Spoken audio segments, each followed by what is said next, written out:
Students, आज हम BCom part second year का जो ईएफएम फर्स्ट का पेपर राजस्थान में आर्थिक पर्यावरण उसके बारे में हम चर्चा करेंगे। और इसके अंतर्गत मैंने आपको पिछले मेरे व्याख्यान में बताया था कि राजस्थान में मानवीय संसाधनों के विकास के संबंध में राज्य सरकार ने क्या क्या कार्य किए हैं और किस तरह से मानवीय संसाधनों का विकास संभव हो पाया है। इसी को आगे बढ़ाते हुए आज हम चर्चा करेंगे राजस्थान में मानवीय संसाधनों के विकास के प्रयास, यानी कि राजस्थान में मानवीय संसाधन विकास परियोजनाओं के लिए सरकार द्वारा प्रभावी प्रयास किए गए हैं। इन प्रयासों के अंतर्गत तकनीकी, व्यावसायिक एवं सामान्य शिक्षा तथा चिकित्सा एवं स्वास्थ्य सेवाओं में बढ़ोतरी के प्रयास सम्मिलित हैं। फिर भी प्रदेश में बढ़ती हुई आबादी को देखते हुए ये प्रयास अपर्याप्त प्रतीत होते हैं। विभिन्न क्षेत्रों में किए गए विकास कार्यों का पृथक पृथक विवेचन हम इस प्रकार से कर सकते हैं। जैसे प्रथम, शिक्षा के क्षेत्र में सरकारी प्रयास। देखिए, राजस्थान में शिक्षा के संबंध में योजनाबद्ध विकास के फलस्वरूप साक्षरता के प्रतिशत में काफ़ी वृद्धि हुई है। जहां वर्ष 1950-51 में साक्षरता का प्रतिशत 8.95 था, वो 1961 में 15.2% हो गया और 1991 में 38.6% और 2011 में 66.1% हो गया। इसके अलावा शिक्षण संस्थाओं में भी काफ़ी वृद्धि हुई है।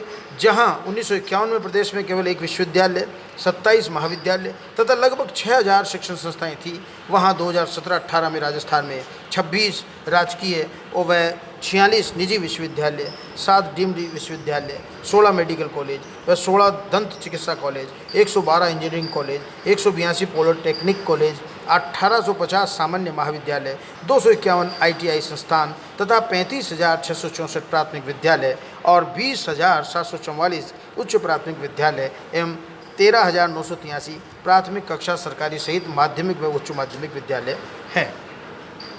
इसी तरह से हम चिकित्सा एवं स्वास्थ्य के संबंध में चर्चा करें तो देखिए, शिक्षा के अतिरिक्त चिकित्सा के क्षेत्र में भी योजनाबद्ध प्रयास से चिकित्सालयों में स्वास्थ्य केंद्रों की संख्या में काफ़ी वृद्धि हुई है।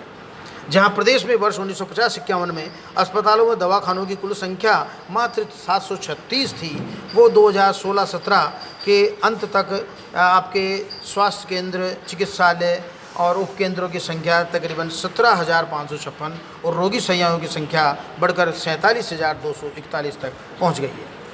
इसी तरह से जल प्रदाय योजनाओं तथा स्वच्छता व्यवस्था के अंतर्गत भी सरकार ने काफ़ी प्रयास किया है। राजस्थान में पेयजल की समस्या काफ़ी समय से चली आ रही है। जहां प्रथम योजना में राज्य के सिर्फ 5 बड़े नगरों में जल प्रदाय की उपयुक्त व्यवस्था थी, वहां 7वीं योजना के अंत तक 32,525 गांवों और शहरों में पेयजल की व्यवस्था की जा चुकी है। 31 मार्च 2016 को राज्य के लगभग 1,21,648 गांवों ढाणियों में पेयजल की पूर्ण या आंशिक व्यवस्था की गई है। इसी तरह से 2016-17 में 2039 बस्तियों को पेयजल पहुंचाने का लक्ष्य था। इन सब प्रयासों के बावजूद भी ग्रीष्म ऋतु में पेयजल समस्या बनी रहती है। इसी तरह से पोषण व्यवस्था के संबंध में भी राज्य सरकार ने काफ़ी प्रयास किए हैं। राज्य में लोगों को पौष्टिक आहार उपलब्ध कराने व कुपोषण से बचाने के लिए सरकार ने 167 विकास खंडों तथा 11 शहरी खंडों में एकीकृत बाल विकास कार्यक्रम चलाया जा रहा है। 1995-96 में पोषाहार कार्यक्रम के तहत 17.55 लाख महिलाओं एवं बच्चों को लाभान्वित करने का लक्ष्य रहा है। इस तरह से 2017-18 के बजट में 1486.49 करोड़ रुपए का प्रावधान इस हेतु किया गया है।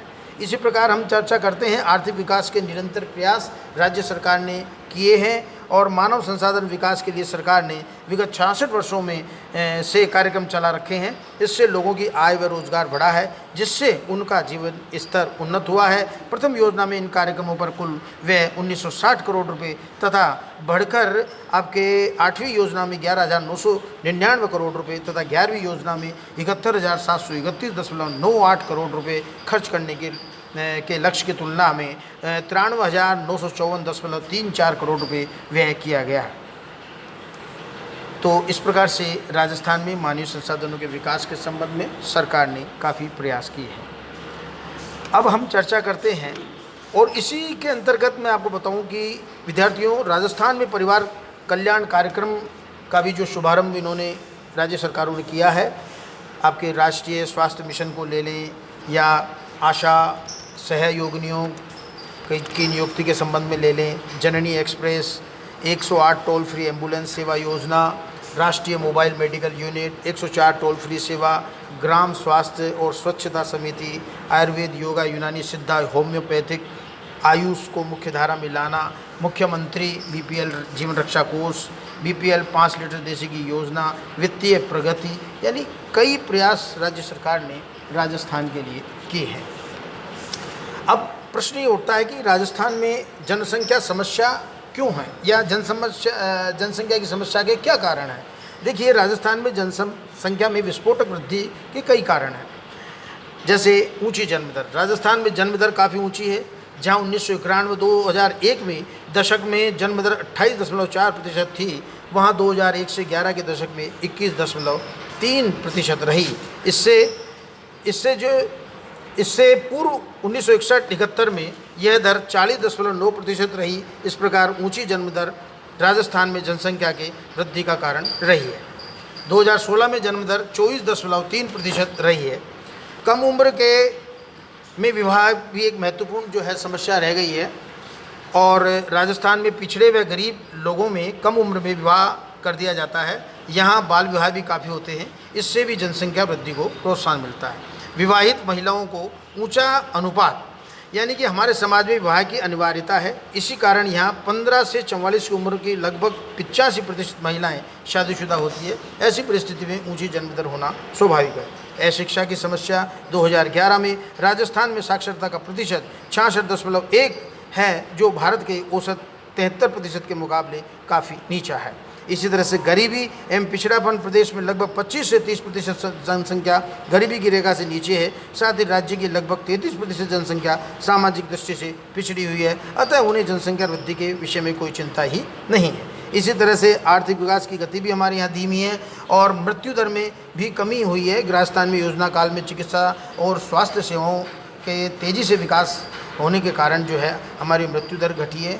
ये भी हमारा कारण रहा है जनसंख्या में वृद्धि का। इस तरह से परिवार नियोजन कार्यक्रमों को भी जो धीमी प्रगति रही है, ये भी एक महत्वपूर्ण कारण हमारे राजस्थान में जनसंख्या में वृद्धि का रहा है। अब प्रश्न ये उठता है कि राजस्थान में जनसंख्या वृद्धि पर नियंत्रण के क्या उपाय हो सकते हैं। देखिए, इसके लिए पहला उपाय हम कर सकते हैं कि शिक्षा का प्रसार करें। जनता में शिक्षा का प्रसार होने से उनमें सोचने समझने की क्षमता बढ़ेगी, चेतना भी बढ़ेगी। इससे वो छोटे परिवार के लाभों को आसानी से समझ सकेगी। इसी तरह से देरी से विवाह जनसंख्या पर नियंत्रण के लिए विवाह योग्य न्यूनतम आयु में वृद्धि करनी चाहिए। इसी तरह से परिवार कल्याण कार्यक्रमों को प्रभावी ढंग से लागू करना चाहिए। तेज़ी से आर्थिक विकास किया जाना चाहिए और आर्थिक विकास की गति में जितनी तीव्रता लाई जाएगी उतने ही लोगों का जीवन स्तर सुधरेगा, जिससे वे कम बच्चे रखना चाहेंगे। सामाजिक सुरक्षा में वृद्धि करनी चाहिए। प्रदेश में सामाजिक बीमा, वृद्धावस्था पेंशन, बेरोजगारी भत्ता, दुर्घटना के समय सहायता आदि की व्यवस्था कर कम संतान के प्रति प्रेरित किया जा सकता है। विवेकहीन मातृत्व पर रोक लगाना चाहिए। इसी तरह से सामाजिक चेतना, जनता में सामाजिक चेतना जगाने से रूढ़िवादी विचारधारा, बाल विवाह, धार्मिक अंधविश्वास आदि प्रवृत्तियों से छुटकारा पाया जा सकता है। इस तरह से प्रभावी जनसंख्या नीति, यानी भारत की जनसंख्या नीति प्रभावी स्पष्ट होनी चाहिए। जनसंख्या नीति के सभी वर्गों के लिए समान रूप से लागू करनी चाहिए। नैतिक संयम जनसंख्या नियंत्रण का सर्वोत्तम उपाय है और ग्रामीण व अशिक्षित जनता के लिए सस्ते मनोरंजन के साधन विकसित करने चाहिए, जिससे जनसंख्या नियंत्रण किया जा सके। थैंक यू, धन्यवाद।